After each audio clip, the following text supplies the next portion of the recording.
Hello to anyone out there. Hello from Drexel Hill, United Methodist Church, just west of Philadelphia.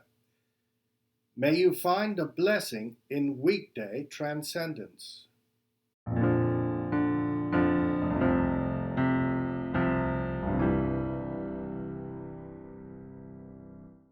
Joseph went to be enrolled together with Mary, who was promised to him in marriage and who was pregnant.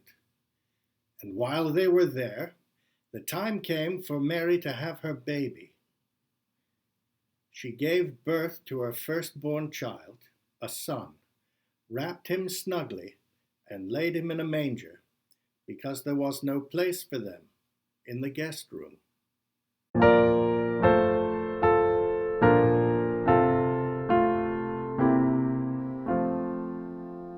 I certainly hope your Christmas day was a happy one. Mine was a happy one, if far from normal.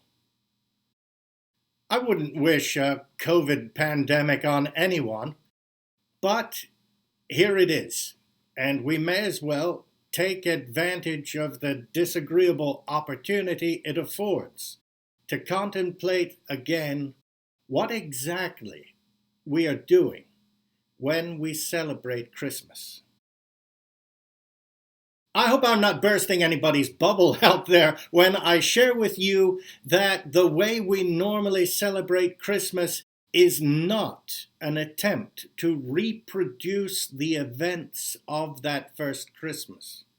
Even in these times of COVID restrictions, we are going to meet with small clusters of family and friends. We are going to exchange gifts. We will be feasting on the tiniest possible turkeys available in the giant freezer section, perhaps, but we'll also be enjoying Yuletide treats. And how very different that is than what Mary and Joseph would have experienced 2 millennia ago. Traveling from Nazareth down to Bethlehem, a trek made necessary because of a registration census put in by the Roman occupation. They were far from home, and they were far from family help.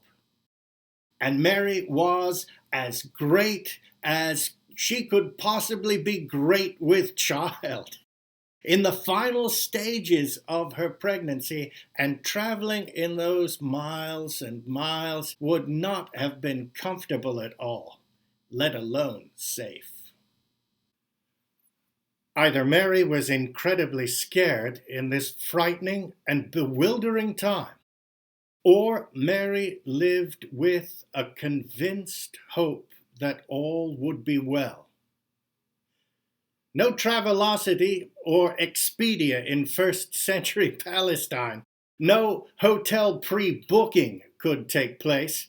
When they arrived in Bethlehem, the only accommodation on offer was a stable, little to celebrate on that first Christmas. True, the baby was born safely. True, there was no one to help, to celebrate, or to reassure the young couple. The family back in Nazareth couldn't Zoom or receive texts informing grandparents that the baby had been born safe and well. I reckon Mary trusted in God's promise, as she had trusted in the angel Gabriel months before. So, how should we continue our celebration during these 12 days of Christmastide? We too have our share of the frightening and bewildering. There's the pandemic, and there's climate change, and there's long unaddressed racial tensions, and there are refugees, and there are victims of war. Well, this Christmas, let's celebrate by renewing our trust in God's promise for us and for all the victims and refugees and lost and lonely and everyone out there who we have a special ministry to touch with God's love. We can create a better world for all our sisters and brothers, O God. We celebrate your coming among us to help and guide us.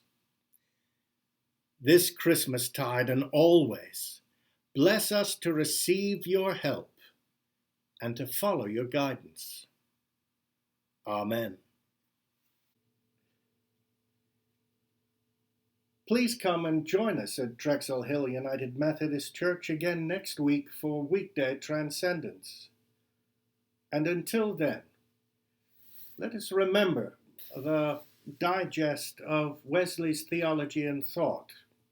Do all the good you can, by all the means you can, in all the ways you can, in all the places you can, at all the times you can, to all the people you can, as long as ever you can.